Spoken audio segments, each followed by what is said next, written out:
Good morning. This is a little bit of an interesting one today because this is a first impression review, but after I finish this run today, I'll have well over 50 miles on this shoe. So it's really a full review and a first impressions review of the Nike Zoom Fly 5. So I've had this shoe for a little while now. I've been using it in my marathon training block as a long run shoe, and I think that's really what it's best suited for. It does have Nike Zoom X as the core, but there's a carrier foam around it. It's definitely on the heavy side, but it has a wider footprint. It's more stable than a lot of other Nike shoes that I have. I've done a 20-mile long run in this shoe where I actually started on the roads and then did 5 miles on the trail and went back to the roads, and that actually worked really well. That was a nice way to break up the run because it kind of felt like 3 different runs. And these shoes have very good grip on the bottom. It's really the only carbon plated shoe that I've ever considered using on a trail. But that just kind of happened the day of. I was like, that's enough running on the roads. Let's take a little break and get on the trail. So far to me, these are more of a cruiser than a speedster. A lot to do with that weight. But I'm going to take these for a tempo run today. I'll do a warm up, then maybe 20 minutes at a little bit faster pace, and then a cool down, and see how they do at holding that little bit faster pace today.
So the Nike Zoom Fly 5, this is a weird one. I just finished a 20-minute warm-up, did about 2.5 miles, so right around 8-minute mile pace. Now, you hear Zoom X foam and carbon fiber plate, and you expect this to be a full-on speed shoe. The Zoom Fly has really changed a lot since it was first introduced. Initially, it was very similar to the first Vaporfly. A lot of people had a problem even distinguishing between the two, but it was kind of just like a little bit more durable training version of the Vaporfly. Then they've changed the look of it several times. They changed the foam that's in it. It used to have React. Now it has the recycled Zoom X foam as a core, and then another carrier foam. I can't remember the name of it, so I'll look that up. Around it, so it's a very dense midsole. It's a very thick, heavy shoe, so it's not really a speed shoe. What I find this to be best at is long, steady runs. It does still give you some efficiency from the plate. The foam itself is on the firm side. There's a little bit of bounce, a little bit of roll. This shoe almost feels like if you were wearing the Nike Vaporfly with ankle weights on. And what I mean by that, not just the heaviness of the shoe, it definitely is significantly heavier than the Vaporfly, but it's just everything is like a weakened version of it. You know, the foam isn't quite as bouncy, the plate isn't quite as snappy, the toe off's not quite as good. So it's kind of like a dumbed down Vaporfly that's more durable and meant more for training. But one thing that I could definitely see is if someone was running their easy runs and their long runs in this shoe and then put on the Vaporfly, that would be like someone practicing in the batter's box, you know, with the big weight on their bat, or swinging multiple bats, and then they get into the batter's box and they can just have that fast swing. Switching from this shoe to the Vaporfly would be, you'd have such spring in your step. It's such a lighter, more explosive shoe. So is this a good shoe? Yes and no. It depends on what you want to use it for. If you were looking to use this shoe as a tempo shoe or as a race shoe, I think it's not good for that at all. As a daily trainer, it can definitely cover that. As a long run shoe, it can do that as well. Now I'm gonna get into the faster part of this run and see how this shoe does at holding that consistent pace a little bit faster. So the speedy part of that run is done, and it's good news, bad news. Good news, I was able to hold my goal marathon pace around 7:36, 7:37 for that speedier session there. But I should have been going faster than that for the purpose of this run today. And I think I'll go back to the weight of these shoes. They really do feel heavy on your feet. Like, there's some shoes that you put them on the scale and they're heavy, and then when you wear them, they don't feel as heavy. These ones feel heavy. I feel like I've got some Zoom X concrete blocks on my feet. Now, these do have good stability. They do have a nice little bit of roll, but everything's kind of understated. Like, they sink in a little bit. They're on the firm side. It's a little bit of squish, but not a lot. A little bit of energy return, but not a lot, especially with having Zoom X in there. You'd think these would be more springy, but again, it's that recycled Zoom X.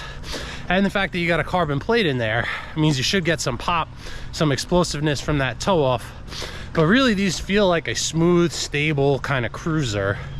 And it's just hard to get them up to tempo paces with that weight, and the fact that when you run faster, the foam's not really giving you more energy return. It's not giving you more bounce. So I could see these being a very good long run shoe, a shoe that's going to help you get through long miles. It's comfortable, it's stable, but it's just really not that fast. So I'm going to read to you what Nike says about their shoe on this website. Bridge the gap between your weekend training run and race day in a durable design that can be deployed not just at the starting line of your favorite race, but in the days and months after your conquest. It offers comfort and reliability, but with a propulsive sensation that'll help you feel fast and fresh. This kind of versatility is uncommon in the running arena, but who said you can't have it all? I do. I say you can't have it all, Nike. Training leading up to the race, this shoe has definitely got that. That's really what it excels at. But going fast on race day, no way. I would never wear this shoe for a race. Absolutely not. As I mentioned before, the weight of this shoe just really is a problem if you're trying to run fast. I also think it's a bit of false advertising on the outside that it says Zoom X really big, making you think this is a full Zoom X midsole, similar to what you get in the Invincible. You actually get a full midsole of real Zoom X, much bouncier, much more energy return than you get from this shoe. Also, if you look on the bottom here, it has a little window that shows you the recycled Zoom X in there. You can see it's kind of crushed up, probably from the scraps of the factory floor. So there is some bounce in there, but this foam is so much firmer than what you're getting in the Invincible run. It's a completely different shoe. The fact that this has a carbon plate in there means it's a lot stiffer. So this is stable. It has that rocker geometry. This one's a lot more unstable. It's a lot more wild, but it's funny me holding this in hand and it feels really light compared to this, which is crazy because this is such a big shoe. If you look at the footprint of these, it's pretty similar. So that's one of the positives of this shoe. With that nice wide footprint, it is a very stable shoe. It also has a lot of traction on there, so you can use this on pretty much any surface. It's very grippy. It's also going to be very durable. But let's do a quick weight test with some of these big shoes I have behind me. So this one in a US men's 12.5 is weighing in at 12.45 ounces right now. The Saucony Endorphin Shift 3, another really big one with the maximal stack, a very wide footprint, is 10.85. So that's actually significantly lighter. This giant New Balance shoe, Fresh Foam More V3. Look at the size of this thing. 12.26, so still lighter than the Zoom Fly 5. And then I threw in a couple wild cards here because these are two shoes that I think can pretty much do everything that the Zoom Fly 5 can do at the same price, but better. This is the Saucony Endorphin Speed 3. I got some damage on the outside here now. That was scraping up against something, so that wasn't from running in it. But this one, 9.26 ounces. The Puma Deviate Nitro 2, 10.46. And then just for fun, the shoe that I'm comparing this to as kind of the companion shoe, the Nike Vaporfly 2, 8.41. So that is a significant difference from 8.41 to 12.47, so it's over 4 ounces heavy. Now if you look at the footprint of these two shoes, you'll see how much wider the Zoom Fly is than the Vaporfly. Look at how narrow that is in the midfoot, how much of the upper is kind of hanging over in the arch area, and how narrow that heel is. That's the issue that I have with this shoe. I find this to be a very fast shoe, a very explosive shoe. I enjoy it for shorter races, but basically anything over a 10K, I suffer with too much overpronation with this shoe because it's unstable. This one is much more stable, but holy crap, holding these two in hand, I feel like 3 of these is the weight of 1 of these. Even though it isn't that much of a difference, this feels so light and this feels like a paperweight. This shoe has a plush padded tongue. It has a really comfortable upper. I like when you step into this shoe, it has really good step-in. There's a lot of shock absorption that you're going to get from this thick midsole of foam, so you're really not going to feel the road under you. This can help to save your legs like a lot of these big thick shoes can do. Again though, with that carbon plate being so stiff and the weight of it, it's hard for me to get this up to speed. I would not use this for tempo runs, and I would not use this for racing. So to me, this is really relegated to just long runs and easy runs. And do I need a $160 carbon plated Zoom X shoe to run easy in? I do not. Now, I do not have the newer version of the Invincible run, but even with this older one, that full Zoom X makes such a big difference. This shoe is so much more bouncy, so much more explosive than the Zoom Fly. So again, it's a comfortable, smooth cruiser, but I just really can't see using it for anything other than that, which to me really hurts it from a versatility standpoint. A lot of these shoes over here are much more versatile. The Speed 3 has a nice soft midsole. Gives you a little bit of bounce and energy return. It's lighter. This you can definitely turn up the speed more than you can in the Zoom Fly. Similar with the Puma DV8 Nitro 2. This shoe has that Nitro Elite foam and regular Nitro foam in the heel. This one also has a carbon plate, but it's more flexible than the Zoom Fly. I would prefer to wear this one for long runs, and I can also run fast in this one as well. It feels much lighter than the Zoom Fly.